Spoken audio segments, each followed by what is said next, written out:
What's going on, guys? Multiverse Corrupt here, doing yet another action figure review video, and today we are having a look at Red Robin from the new 52. Guys, we're going to start with the Mcfarlane packaging with the open face windows, seeing everything that this figure comes with inside. DC Multiverse and Red Robin down here at the bottom.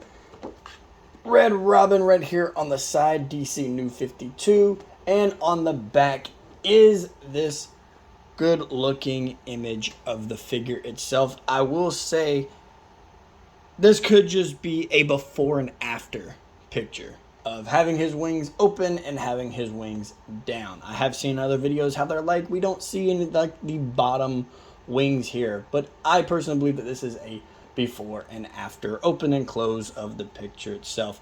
Could you say it gives the wrong impression? Sure, I guess so, but to me, I'm sticking with this is what it looks like opened, and this is what it looks like closed with his wings.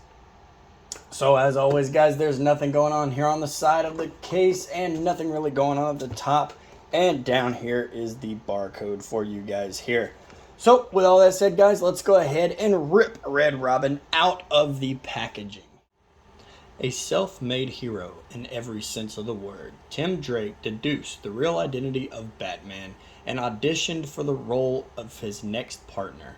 Batman had lost his most recent sidekick, Jason Todd, in a tragic turn of events, and in Tim's mind, Batman needed a Robin to stay true to himself and his mission. Tim was taken into Bruce's care, where he spent only a brief time serving as Robin before striking out on his own as Red Robin. Analytical almost to a fault, Tim represents the brains of the Bat family's roster of former Robins. As a Teen Titan, Tim excelled as both a leader and mentor, though following in Batman's footsteps is anything but his dream. So here, guys, is Red Robin out of the packaging and looking absolutely killer. I love this suit. I love this design. I will say it is not my favorite. My personal favorite, just as a side note here, is the Red Robin where he has the full cowl to cover his face. Think Batman, but without the pointy ears. I personally think that one is the perfect Red Robin suit. If I find a picture of it, it'll be on the screen. Back to this figure at hand, guys. I think this one is absolutely gorgeous. It is just perfect in every sense of the word. I mean, from the paint to the detail to the sculpt itself, I think this is just a phenomenal figure from Mcfarlane Toys. They did a fantastic job. So let's go ahead and get Red Robin off of the rotating turntable and check out the accessories that come with this figure. In terms of accessories, guys, that come with Red Robin is the Mcfarlane stand with just DC stamped right there. We'll go ahead and move that to the side, and his wonderful, wonderful bow staff. Although I am a little disappointed with this bow staff. I personally would have liked it if it had, you know, a little bit more paint. The sculpt is there, but I would prefer like some grip marks or something else along the lines with this bow staff here that is for Red Robin. I just feel like they could have done something a little extra instead of just making it some fat stick of plastic and have no other detail in it other than just lines to separate where it would collapse down. I'm grateful, but I would like more. And as always, guys, is the fantastic trading card that comes with these figures. And I just can't get over this screenshot of the figure itself right here on the front. I think it looks absolutely gorgeous. And on the back, guys, is the read-up. You can go ahead and pause the screen and read it right here. As always, got to give you guys just a few seconds before we push through. So guys, let's go ahead and get Red Robin back out here, dead center in the spotlight where he belongs.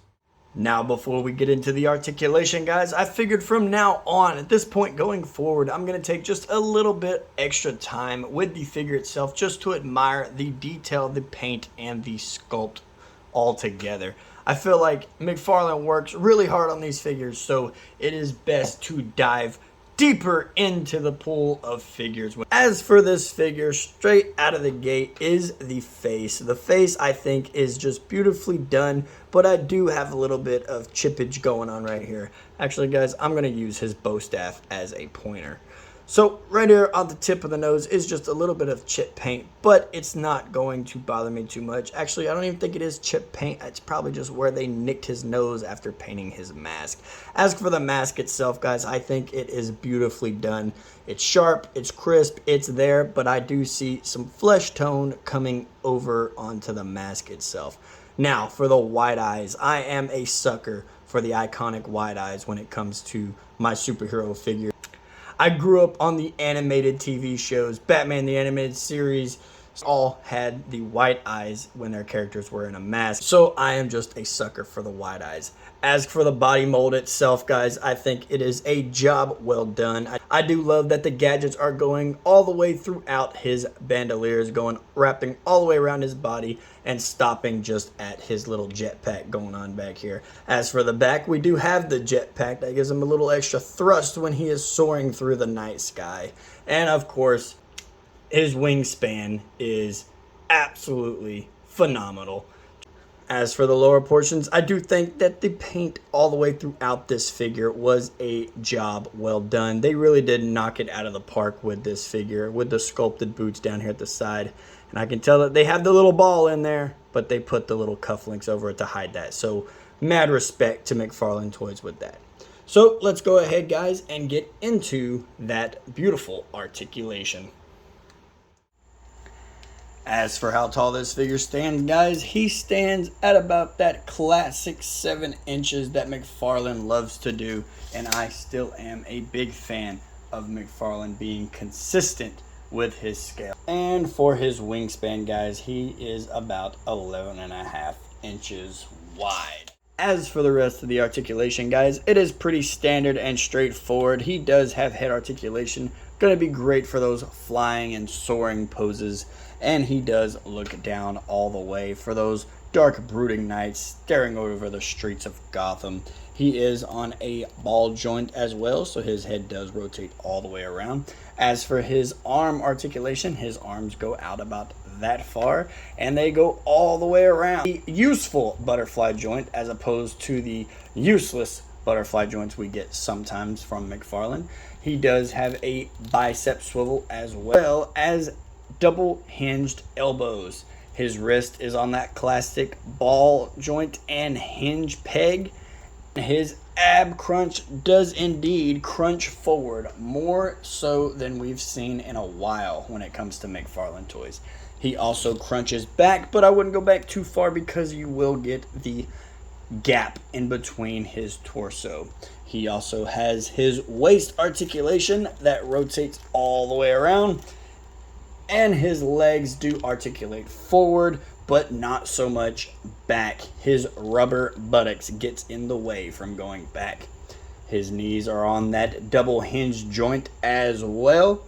And he does have ankle pivot. They articulate down, they articulate up, they pivot from side to side. And he does have toe articulation. With all that said, guys, let's go ahead and get some other figures out here to do his size comparison. Off this size comparison, guys, we do have his mentor out here sized up next to Batman, and I think this is a perfect scale between these two. Even with him being an older adult, he's just a little on the shorter side, but compared to his teacher, I think it works out perfectly. And right here, guys, we have him compared to all of the Robins that I have in my collection. And I thought it was just fitting to have a little before and after Tim Drake action, as well as his 2 successors of Damian Wayne and Caroline Kelly. And of course, to finish this up, guys, it wouldn't be the figure comparison with Red Robin if I did not compare him to his 2 older brothers of the Bat family, Dick Grayson Nightwing and Jason Todd Red Hood. I do have the Gotham Knights Red Hood, but I figured that this Red Hood would scale better. Alrighty, guys, and there you have it. Another action figure review in the books on my channel for you guys to enjoy. As for my rating with this figure, I'm going to give him the 10 out of 10. I think this figure is phenomenal, aside from the bow staff, but I still appreciate that we have that little bit of design with inside the bow staff. I think it is absolutely perfect. This figure, guys, is a must-have. If you haven't picked this guy up, I suggest you go out. What are you doing still here? Go to the store. Pick this guy up. If you guys enjoyed this video, leave a like, drop a comment down in the comment section. I love reading your guys' comments and interacting with the community. I feel it helps us grow stronger and really bond together. You know what I mean? So if you haven't done so already, hit that subscribe button as well and click that notification bell. And I will see you in the next video. Later.